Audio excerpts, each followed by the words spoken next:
হতে চাইনি, আমি জাস্ট বলেছি যে উনার তো মুভিতে অনেক ক্যারেক্টারই থাকে, অনেকজনকে নিয়ে থাকে, সেক্ষেত্রে যদি আইটেম সং যেগুলো গান থাকে দেখা গিয়েছে যে হয়তো বা একটা গানের মধ্যে যদি উনি আমাকে চান্স দেয়, সেক্ষেত্রে নিজেকে খুব লাকি মনে করব।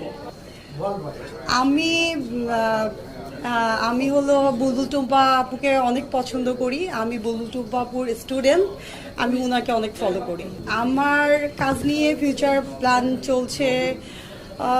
সামনে আমি ইন্টারন্যাশনাল কোনো প্ল্যাটফর্মে আমি ক্যাচ অফ করবো, যেটা আপনারা সবাই দেখবেন, এরকম একটা চিন্তা ভাবনা আছে।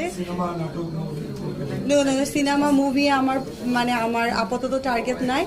আপাতত আমি ফটোশ্যুট এবং ক্যাটওয়ার্ক যেগুলো আমি করছি, রিসেন্ট 31 আমি বনানীতে শেরাটন একটা করলাম, এটা আমার খুব ভালো লাগে র্যাম শো করতে। এটাই আমি আপাতত এটা নিয়ে বিজি আছি।